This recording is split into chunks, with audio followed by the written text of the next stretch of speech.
ఏం చేయాలి మరి మంచి ఆడికెళ్ళి చెప్పాలి మరి చేసింది ఉంటేనేమో చెప్తే అందుకుంటుంది ఇక చెడు చెవుల్లో చెప్పుడు మొదలు పెడితే రేవంత్ రెడ్డి గారు నువ్వు చేసిన చెడు హైడ్రా బాధితుల నుంచి మొదలు పెడితే భూముల మీద నువ్వు చేస్తున్న దౌర్జన్యాల నుంచి మొదలు పెడితే ఇవాళ ఆర్ఆర్ ట్యాక్స్ నుంచి మొదలు పెడితే నీ అవినీతి వల్ల ఇవాళ కుప్పగూలిన శ్రీశైలం సొరంగం నుంచి మొదలు పెడితే మొన్ననే కొట్టుకపోయిన పెద్దవాగు నుంచి మొదలు పెడితే లెక్కలేదు మునిగిన వట్టెం పంప్ హౌస్ నుంచి మొదలు పెడితే చెడు ఎప్పుడు స్టార్ట్ చేస్తే నీ చెవిలా రక్తం గారుతుంది యాది పెట్టుకోని చెప్తున్నాను నేను ఎందుకంటే చెడు చెవులో చెప్పాలి మంచి మైకులో చెప్పాలి అని చెప్పి రేవంత్ రెడ్డి గారు చాలా తెలివిగా చెప్పినా అనుకొని ఆయనదైన డైలాగులు కొడుతున్నాడు ఇంకా విచిత్రం అనిపించింది నాకు ఆమె పాపం ఢిల్లీ నుంచి ఒక పెద్ద మనిషి వచ్చింది ఇన్ఛార్జ్ మీనాక్షి గారు ఆమె చెప్తున్నారు మీనాక్షి గారు ఆమె ఎయిర్పోర్ట్లో దిగంగానే కాంగ్రెస్ వాళ్ళట కొంతమంది ఆయనతో ఆమె బ్యాగులు మోసేందుకు గురికొచ్చిరట ఏది రైల్వే స్టేషన్లో దిగంగానే బ్యాగులు మోసేందుకు గురికొచ్చిరట చాలా తప్పు మీరు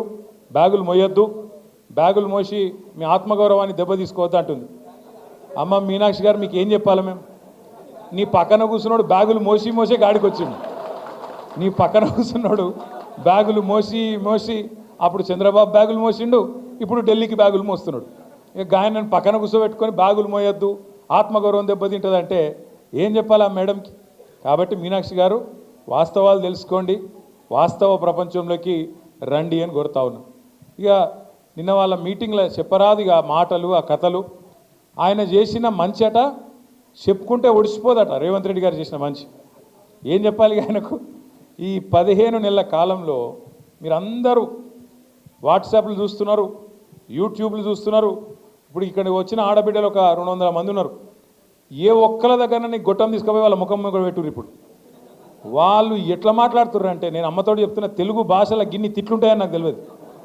చూస్తుండ్రా అమ్మ ఏమేమి మాట్లాడుతుండ్రో రేవంత్ రెడ్డి గురించి అరే ఏం తిట్లు అవి ఏం తిట్లు మనిషి అంటోడు ఇంకోడు రోషం ఉన్నోడైతే ఈ పాటికి ఇక్కడ పాడుబడ్డ బాయి చూసుకొని దుంకి వస్తుండే కానీ రేవంత్ రెడ్డి కాబట్టి బ్రహ్మాండంగా బతికేస్తున్నాడు ఇంకా మంచి చేసిన డైలాగులు కొడుతుండు నేనేమంటున్నా అంటే అధికారం ఎవరికి శాశ్వతం కాదు సరే తెలంగాణ రాష్ట్రం కోసం కేసీఆర్ గారు 14 ఏళ్ళు కష్టపడ్డాడు కొట్లాడిండు తెలంగాణలోని అన్ని కులాలు అన్ని మతాలు అన్ని పార్టీలు అందరిని ఏకం చేసి ఢిల్లీ పెద్దల మీద ఒత్తిడి తెచ్చి ఆఖరికి సావు నోట్లో తలబెట్టి ఇస్తరా సస్తరా అని చెప్పి మెడ మీద కత్తి పెట్టి మొత్తానికి తెలంగాణ తెచ్చిన నాయకుడు మన నాయకుడు కేసీఆర్ గారు ఇవాళ ఇప్పుడే అక్క చెప్పింది తెలంగాణలో ఎవరికి సంతోషం వచ్చినా దుఃఖం వచ్చినా కేసీఆర్నే యాద్ చేసుకుంటానని ఎందుకు యాద్ చేసుకుంటారంటే మన ఇంట్లో పెద్ద మనిషి కాబట్టి మన బాపు లాంటోడు కాబట్టే కేసీఆర్ని ఇవాళ సంతోషం వచ్చినా దుఃఖం వచ్చినా తెలంగాణ సమాజం యాద్ చేసుకుంటున్నది ఎక్కడ ఒక ముసలవ్వ దగ్గరకు పోయి అడిగినా అవ్వా పెన్షన్ వస్తుందా అంటే అవు కొడుక వస్తుంది నా పెద్ద కొడుకు కేసీఆర్ ఇచ్చిన పెన్షన్ 2000 గదే వస్తుందని చెప్పి ఒక తల్లి చెప్తున్నది ఒక ఆడపిల్ల తల్లి దగ్గర పోయి ఏమా నీ బిడ్డ పెళ్ళైందా అంటే లగ్గం చేసిన కొడుక ₹1,00,000 వచ్చింది కేసీఆర్ ఉన్నప్పుడు కళ్యాణ లక్ష్మి ఇచ్చిండు ఆ కాన్పుకు పోతే ఆఖరి కేసీఆర్ కిట్ ఇచ్చిండు అని చెప్పి ఆ తల్లి చెప్తున్నది ఇట్లా ఏ ఒక్కరిని కదిపినా రైతు దగ్గర ఏ రైతు దగ్గర కనపండి మీరు అన్న పడ్డాది రైతు బంధు అంటే ఎక్కడిది వీడు పచ్చి జూటగాడు ఉన్నాడు కేసీఆర్ ఉన్నప్పుడే బాగుండే కేసీఆర్ ఉన్నప్పుడు బ్రహ్మాండంగా ఆడ నాట్లేసే టైంకు దన్న మంచిగా టింగు అనుకుంటా పైసలు పడుతుండే ఇక ఈయన వచ్చినాక పైసలు లేవు రైతు బంధు లేదు ఏం లేదు అని చెప్పి రైతులు తిడతా ఉన్నారు ఇక ముఖ్యమంత్రి గారికి టింగు అంటే పడది ఆయనకు టింగు అంటే నచ్చదు ఎందుకంటే కేసీఆర్ అదికి వస్తాడు అందుకే కొత్తది కనిపెట్టిండు ఏమంటాడు ఇప్పుడు ఆయన టకీ అంటాడు మీరు పడతాయి చూడు 26 జనవరి రాత్రి 12 బజే షురు మీరు తెల్లారి నిద్రలేసే వరకు మీకు బ్యాంకులో నిండా పైసలు మొత్తం అసలు ఎక్కడికక్కడ మీరు ఇట్లా తెరుసుడాల్సిన ఇట్లా పైసలు బయటకు వస్తాయని చెప్పిండు పడ్డాయా పైసలు మరి టకీ మరి పడ్డాయా చెల్లె మీకు 2500 పడ్డాయా అయింది మీకు శంకర్పల్లిలోకి యాదనకి ఏమైనా ఇచ్చినేమి ఏమి లేవు కదా టకీమని 2500 దిక్కులేవు ముసలోళ్ళకు పెన్షన్లను ఆశ పెట్టిండు ఏమన్నాడు ముసలోళ్ళకు కేసీఆర్ ముసలోనికి ఇస్తుండు లేకపోతే ముసలవ్వకి ఇస్తుండు మీరు నాకు గుద్దుతే ముసలోనికి 4000 ముసలవ్వకి 4000 ఇంట్లో ఇద్దరుంటే ఇద్దరికి 4000 ఇస్తా అని చెప్పిండు పడుతున్నాయి మరి టకీమని 4000 టకీ లేదు టుకీ లేదు మళ్ళీ రైతులకు చెప్పిండు కేసీఆర్ 10,000 ఇస్తుండు బిచ్చం ఇచ్చినట్టు నేను 15,000 ఇస్తా అన్నాడు వచ్చిందా 15,000 కన్నా రైతు కూలీలకు 12,000 అన్నాడు ఇక మా ఆడబిడ్డలకు కొద్దిగా బంగారం సెంటిమెంట్ ఉంటుంది కదా దాన్ని పట్టిండు పట్టి ఏం చేసిండు కేసీఆర్ ₹1,00,000 ఇస్తాడు, అది కూడా ఎప్పుడు ఇస్తుండు కేసీఆర్? పిల్లలు పుట్టినకి ఇస్తుండు. మీరు నాకు ఓటెత్తే లగ్నపత్రిక పెట్టుకోగానే తులం బంగారం ఇస్తా అని చెప్పిండు. వచ్చిందా తులం బంగారం వాళ్ళకన్నా? తులం బంగారం మరి బంగారం షాపులో నమ్ముతలేరా? ముఖ్యమంత్రికి బంగారం దొరుకుతలేదా? పతారలేదా? మొత్తానికైతే ఈ రాష్ట్రంలో ఈలనాలనని కాదు, అందరు కొంప ఉచ్చుకున్నాడు. రైతులను మోసం చేసిండు, మహిళలను మోసం చేసిండు, ముసలోళ్ళను మోసం చేసిండు, ఉద్యోగస్తులను మోసం చేసిండు, నిరుద్యోగ పిల్లలను మోసం చేసిండు. మా శంకర్పల్లి మండలంలో పాపం ఇదివరకు కేసీఆర్ గారు ఉన్నప్పుడు భూముల మీద వ్యాపారం చేసుకొని రియల్ ఎస్టేట్లో కొంత సంపాదించుకున్న తమ్ముళ్ళు చాలామంది ఉన్నారు. ఇవాళ వాళ్ళ పరిస్థితి కూడా అధ్వానం అయిపోయింది. మొన్న మీరు చూడొచ్చు, కొంపల్లిలో ఒక రియల్ ఎస్టేట్ వ్యాపారి వేణుగోపాల్ రెడ్డి అని చెప్పి ఆత్మహత్య చేసుకున్నాడు. ఈ ప్రభుత్వం వచ్చినాక హైడ్రా పేరు మీద పేదవాళ్ళ కొంప ఉచ్చుకొని పేదవాళ్ళ మీద పడి వాళ్ళ ఇల్లు గులగొడతాడు. మూసి అంటాడు. మూసి మీకు పాలమూరు రంగారెడ్డి ఎత్తిపోతల పథకం ద్వారా మన చేవెళ్లకు, మన శంకర్పల్లికి, అదేవిధంగా మన ఉమ్మడి రంగారెడ్డి జిల్లాకు నీళ్లు తెచ్చేందుకు కేసీఆర్ గారి నాయకత్వంలో ఆనాడు మనం పనిచేస్తుంటే ఇదే కాంగ్రెస్ వాళ్ళు కేసులేసి ఆపిండు. ఇదే కాంగ్రెస్ వాళ్ళు ఆనాడు ఎక్కడోళ్ళు అక్కడ కోట్లకు పోయి ఇది చక్కగా లేదు, అది చక్కగా లేదు, ఇది వంకర్ ఉంది, అది టింకర్ ఉందని చెప్పి కోట్లకు పోయి ఆపే ప్రయత్నం చేసింది. అయినా 90% పనులు పూర్తి చేసినాం. 90% పనులు పూర్తయినా పాలమూరు రంగారెడ్డి పథకానికి మొత్తం రిజర్వాయర్లు తయారైనవి. ఈయన చేయాల్సిందల్లా రేవంత్ రెడ్డి గారు కాలువలు దవ్వాలి, నీళ్లు తీసుకురావాలి. ఆడికెళ్ళి శ్రీశైలంకి వెళ్ళి మన చేవెళ్ళ దాకా నీళ్లు తెచ్చే సౌలతు ఇంకొక 10 పైసలు ఖర్చు పెడితే, 90 పైసలు కేసీఆర్ ఖర్చు పెట్టిండు, ఒక 10 పైసలు ఖర్చు పెడితే మీకు నీళ్ళు వస్తాయి. కానీ ఆయనకు అది ఇష్టం లేదు, ఆ నీళ్ళు ఇయ్యడట. కానీ మూసీ చేస్తారట, మూసీని సుందరవనం చేస్తారట. ఏది వికారాబాద్ అడవులల్లా మొదలయ్యే మూసీని కిందికి తీసుకుపోయి మూసీని నందనవనం చేస్తా, అద్భుతం చేస్తా అని చెప్పి రేవంత్ రెడ్డి గారు అంటున్నారు. నేను అడుగుతా ఉన్నా, మూసీతోని పారే ఎకరాలెన్ని, మూసీతోని సాగయ్యే ఎకరాలెన్ని, దాంతో బాగయ్యే రైతులు ఎంతమంది, మూసీ వల్ల సృష్టించే సంపద ఎంత, దీనివల్ల ఏం జరుగుతుంది, ఈ రాష్ట్రానికి ఈ నగరానికి లాభం ఏంది అంటే సమాధానం చెప్పడు. ఎందుకంటే ఆయనకు స్పష్టత ఉంది. 90 పైసలు ఆల్రెడీ అక్కడ ఖర్చు పెట్టినాం పాలమూరు రంగారెడ్డి పోతల పథకంలో. అది పూర్తి చేస్తే కూడా రేవంత్ రెడ్డికి పైసలు రావు, కమిషన్లు దొరికాయి. అందుకే ఏం చేయాలి, మూసీ అని ఒక రంగుల సినిమా, రంగుల కళ చూపెట్టి దానిలో 1,50,000 కోట్లు ఖర్చు పెట్టి అందులో ఒక 50,000 కోట్లో 70,000 కోట్లో దండుకోవాలి, ఢిల్లీ పెద్దలకు పంపించాలి, నా కుర్సీ కాపాడుకోవాలనే ఒకే ఒక్క తాపత్రయంతో, ఢిల్లీకి మూటలు పంపాలనే ఒకే ఒక్క తాపత్రయంతో ఈ ముఖ్యమంత్రి గారు పనిచేస్తూ ఉన్నారు. ఆలోచన చేయండి మీరు దయచేసి. మన ఉద్యమ కాలంలో నీళ్లు, నిధులు, నియామకాలు అని మాట్లాడినాం. నీళ్లు, నిధులు, నియామకాలు.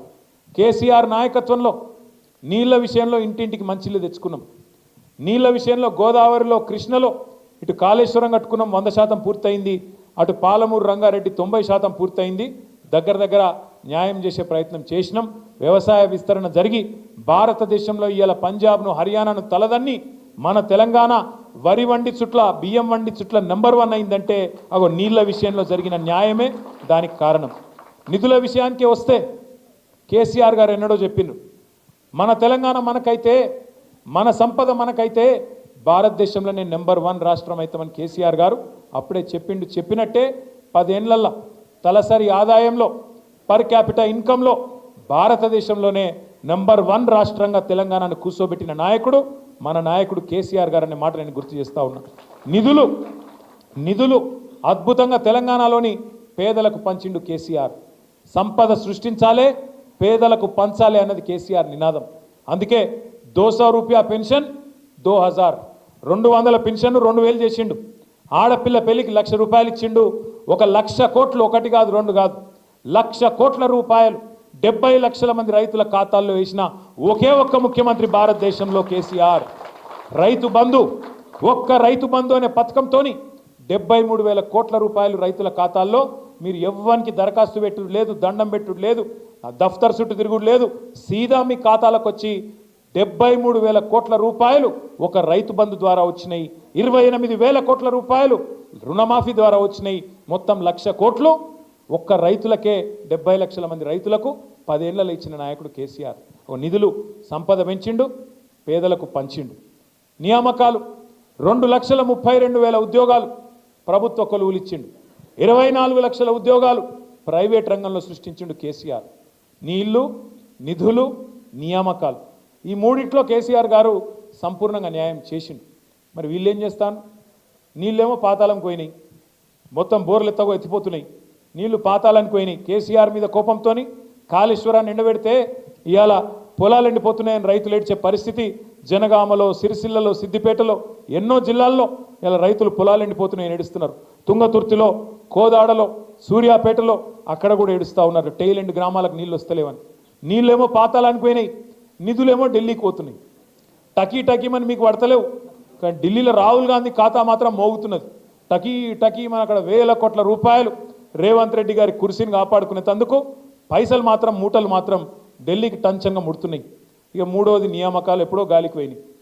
జాబ్ క్యాలెండర్ అన్నాడు, 2 లాఖ్ ఉద్యోగాలు అన్నాడు. రేవంత్ రెడ్డి చెప్తే నమ్మతలేరని రాహుల్ గాంధీని పట్టుకొచ్చిండ్రు. అశోక్ నగర్ చౌరస్తాలో కూర్చోబెట్టిండ్రు, ఛాయ్ తాగిపించిండ్రు, బావర్చీలో బిర్యానీ తినిపించారు. ఛాయ్ తాక్కుంటూ రాహుల్ గాంధీ గారు చెప్పిండు, 2 ఉద్యోగాలు ఊడగొట్టుర్రి మీరు, కేసీఆర్ ఉద్యోగం, కేటీఆర్ ఉద్యోగం ఊడగొట్టుర్రి, ఊడగొడితే మీకు 2 లక్షల ఉద్యోగాలు ఇస్తా అని చెప్పిండు మొదటి సంవత్సరం. వచ్చినాయా మరి 2 లక్షల ఉద్యోగాలు? 6,000 ఉద్యోగాలు కూడా ఇయ్యలే.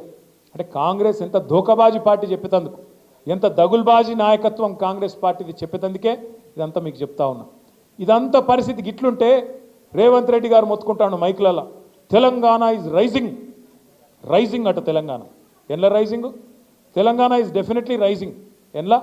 క్రైమ్ రేట్ల రైజింగ్. నువ్వు వచ్చినాక క్రైమ్ రేటు బ్రహ్మాండంగా 23% పెరిగింది. Telangana is rising. అప్పులలో బాగా పెరిగింది.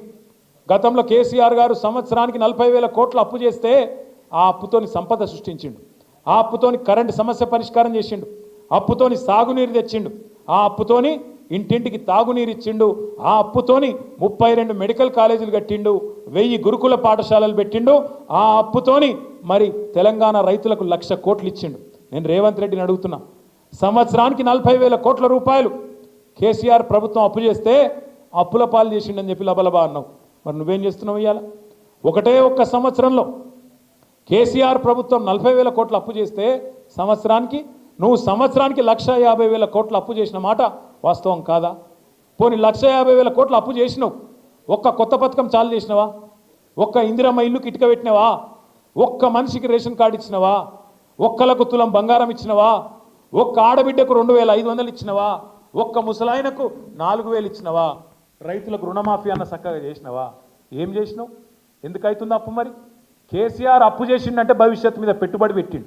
కేసీఆర్ అప్పు చేసి భవిష్యత్తు మీద మంచిళ్ళ కోసం, కరెంటు కోసం, సాగునీటి కోసం, మన సంపద పెంచడం కోసం, రాష్ట్రాన్ని బాగు చేయడం కోసం అప్పు చేస్తే పేదోళ్ళకి ఇచ్చిండు. నువ్వేం చేస్తున్నావు? మరి ఆడికి పంపుతున్నావు పైసలు?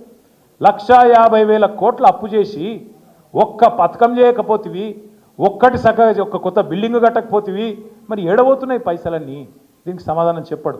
Telangana is rising. అప్పులలో పెరుగుతుంది, క్రైమ్ రేట్లో పెరుగుతుంది, ఆత్మహత్యల్లో పెరుగుతుంది. రేవంత్ రెడ్డి ప్రభుత్వం వచ్చినాక 1 సంవత్సర కాలంలో ఈ 450 రోజులలో 450 మంది రైతులు రోజుకొక్కరు చొప్పున చచ్చిపోయింది. ఇప్పటికి ఆత్మహత్య ఒక గన్ల పెరుగుతుంది. ఆటో డ్రైవర్ల ఆత్మహత్యలు రైజింగ్, నేత కార్మికుల ఆత్మహత్యలు రైజింగ్, గురుకుల పాఠశాలల్లో పిల్లల ఆత్మహత్యలు rising. Yes, Telangana is rising. ఎలా రైజింగ్?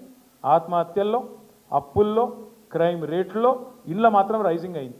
ఒకదానిలో మాత్రం డౌన్ అయింది. మీ శంకరపల్లి కొంప ఉచ్చుకున్నాడు, మొత్తం భూముల రేట్లు డౌన్ అయిందా కాదా? నేను చెప్పేది వాస్తవం కాదా? నాకు కూడా కొద్దిగా భూమి ఉన్నది జన్వాడలో. ఇక దానికి ఇక భూ ప్రపంచంలో ఎవరికి లేదట భూమి, జన్వాడలో నాకే ఉందట భూమి. దాని ఎంబడబడ్డాడు. సరే పడితే వాడు కూలగొట్టరా పోయి ఊకెళ్ళి వెళ్ళింది. హైడ్రా పెట్టిందే నా కోసం అట. హైడ్రా పెట్టి కూలగొడుతుందికే పెట్టిండట. కూలగొట్టుకోరా పోయి ఊకెళ్ళి వెళ్ళిందని చెప్పిన. ఏం చేయాలి ఇక మరి గట్లా తయారైంది కథ. ఇంకా ఘోరం ఏంటంటే వెనకటికి ఎవడో ముఖం బాగాలేక అద్దం బల కొట్టుకున్నాడు. ఇప్పుడు నీకు అధికారం రానే వచ్చే, నువ్వే ముఖ్యమంత్రి అవుతుంది, నువ్వే రై మంది తిరగబడుతుంది, రోజు కనబడబడుతుంది టీవీల పేపర్లలో. మరి నేను అడుగుతున్నా రేవంత్ రెడ్డి గారు, 14-15 నెలల తర్వాత కూడా ఇంకా కేసీఆర్ని తిట్టుకుంటూనే బతుకుతావు? ఇక గాడ శ్రీశైలం సొరంగం కూలిపోయింది. ఏది? రేవంత్ రెడ్డి అధికారంలోకి వచ్చినాక 15 నెలలకు ఆలోచన లేకుండా అర్థం పర్థం ఆగమాగం చాలు చేసిండ్రాడు. ఆడ నీళ్ళు వచ్చి మొత్తం గందరగోళం ఉండి బురద ఉండి చక్కగా చూసుకోకుండా, ఇంజనీర్లను తెలుసుకోకుండా ఆగమాగం కమిషన్ల కోసం ఆయనతో పని చాలు చేసిర్రు. ఏమైంది? 8 మంది వాళ్ళు ఇరుక్కపోయినారు. ఒకడేమో చచ్చిపోయినట్టాడు కాంగ్రెస్ వాడు, ఆ 8 మంది చచ్చేపీకినట్టాడు. ఇంకోటేమో ఇంకా కాలే అంటాడు. రేవంత్ రెడ్డి ఇంతవరకు అటు మర్రి కూడా చూస్తలేడు. ఇంకొక మంత్రి ఏమో బీఆర్ఎస్ వాళ్ళు చేయబట్టే కూలిపోయింది అంటాడు. ఇది ఎక్కడి బాధ?